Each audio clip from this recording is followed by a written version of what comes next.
Bonjour à tous et bienvenue sur ma chaîne. Ici, nous partons à la rencontre des figures qui ont marqué l'histoire.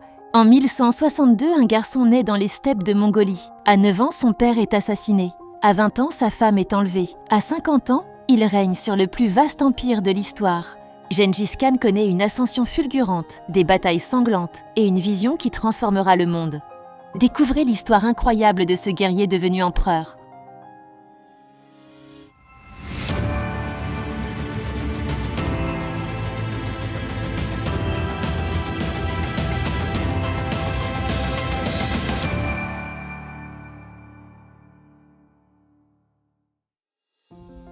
L'histoire de Gengis Khan, franchement, elle a tout d'une légende. On se demande comment un seul homme, parti de rien, un orphelin abandonné dans les steppes, a pu devenir le maître du plus grand empire terrestre de l'histoire.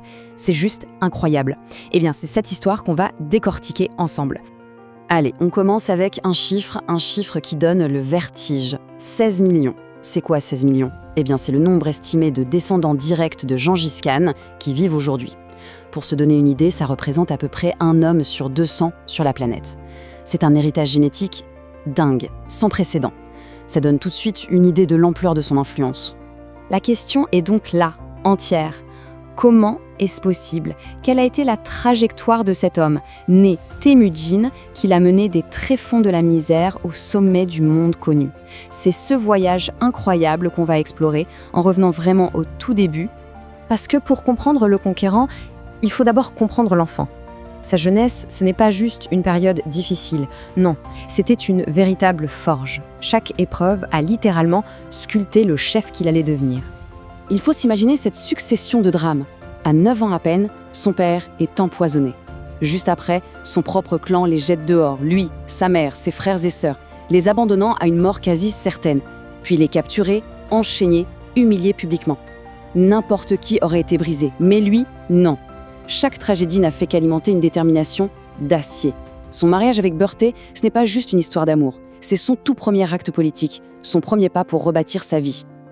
Et cette phrase, c'est la clé de tout. Quand il était esclave, c'est un étranger, un homme du clan ennemi, qui l'a aidé à s'échapper en risquant sa propre vie. Et là, Temujin a compris une leçon fondamentale. La loyauté qu'on choisit, celle qui est basée sur le mérite, sur le respect, eh bien, elle est beaucoup plus forte que les liens du sang qui, eux, l'avaient trahi.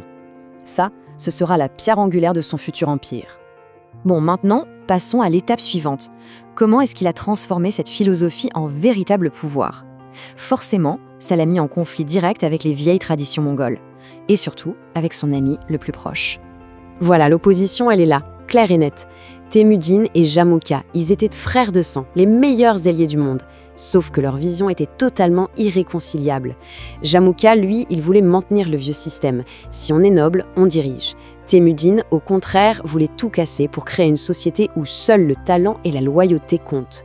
Ce n'était pas juste une querelle de chefs, c'était une véritable guerre idéologique pour l'avenir du peuple mongol. Et là, c'est le point de bascule. Après une victoire contre Temujin, Jamukha commet une erreur. Mais une erreur monumentale, née de son arrogance.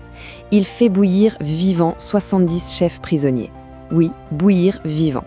Un acte de cruauté tellement extrême, tellement spectaculaire, que ça a eu l'effet inverse de ce qu'il voulait. Au lieu d'asseoir son autorité, ça a horrifié tout le monde, même ses propres alliés. Et soudain, ils se sont tournés vers Temujin. Ils ont vu en lui un chef dur, c'est sûr, mais un chef juste. L'erreur de Jamukha a littéralement forgé la réputation de son rival. L'apogée de cette ascension, c'est le grand Kurultaï de 1006. Il faut bien comprendre, pour la toute première fois de leur histoire, toutes les tribus mongoles, qui passaient leur temps à se faire la guerre, sont unies en une seule nation. Et à leur tête, l'ancien paria, Temujin, est proclamé Gengis Khan. Le point essentiel ici, c'est que ce n'est pas juste une prise de pouvoir, c'est la naissance d'un peuple. Alors, une nation unie, c'est une chose. Mais pour conquérir le monde, il faut une armée. Et Gengis Khan, il ne s'est pas contenté de rassembler des guerriers. Non, il a créé de toutes pièces la force militaire la plus redoutable de son temps. Le génie de Gengis Khan, il est là, dans la simplicité et l'efficacité de ce système. Il a complètement fait exploser les anciennes loyautés tribales dans l'armée. Tout le monde a été réorganisé selon ce système décimal. La promotion, uniquement au mérite. Un simple soldat pouvait devenir général. Et la discipline, elle était de fer. Si un soldat d'un groupe de 10 fuyait au combat, les 9 autres étaient exécutés. Ça a créé une cohésion, une efficacité jamais vue auparavant. Et pour diriger cette nouvelle nation, il a mis en place le Yassa, un code de loi absolument révolutionnaire pour l'époque. Alors oui, bien sûr, il y avait des punitions d'une sévérité extrême pour le vol ou la trahison, mais à côté de ça, il y avait des idées incroyablement modernes.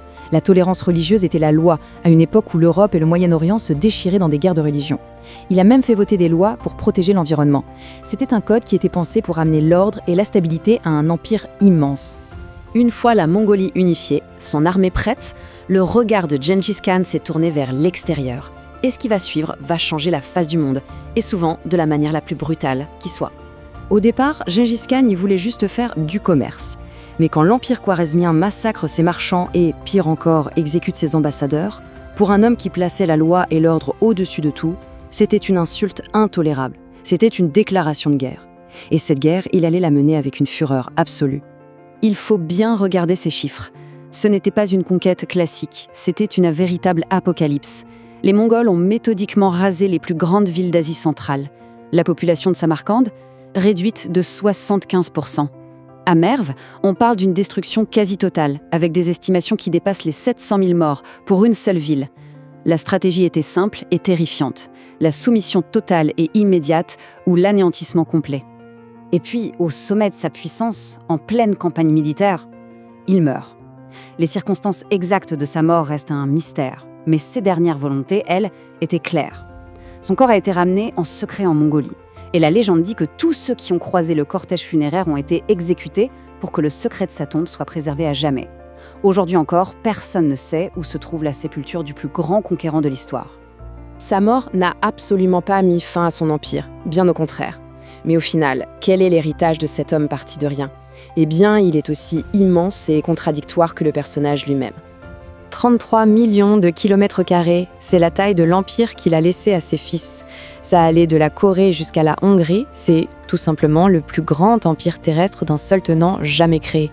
L'échelle est presque impossible à concevoir. Et voilà, toute la complexité de Gengis Khan. D'un côté, il y a le réformateur. Il a sécurisé la route de la soie, ce qui a permis un échange sans précédent de biens, d'idées, de technologies entre l'Est et l'Ouest. En un sens, il a connecté le monde. Mais de l'autre côté, il y a le destructeur. Et cette connexion, elle s'est construite sur les cendres de villes entières et sur les corps de millions de victimes. Alors, au final, comment le définir ? Un génie stratégique ? Un réformateur visionnaire ? Ou un monstre sanguinaire dont la brutalité reste inégalée ? La vérité, c'est qu'il était sans doute les deux à la fois. Et son histoire nous oblige à nous poser une question troublante sur la nature du progrès et sur le prix, parfois terrible, que l'histoire exige pour changer le monde. De l'orphelin abandonné dans les steppes au maître du plus grand empire de l'histoire, Gengis Khan incarne l'ascension la plus extraordinaire jamais réalisée. Stratège de génie, réformateur visionnaire, mais aussi destructeur impitoyable. Son héritage reste profondément ambivalent. Il a prouvé qu'un homme peut réellement transformer le cours de l'histoire. Vous avez aimé découvrir cette figure historique ? Abonnez-vous pour plus de portraits de personnages extraordinaires et activez la cloche pour ne rien rater de nos prochaines vidéos. Dites-nous en commentaire quel portrait vous voudriez voir à l'avenir. À très vite pour de nouvelles aventures.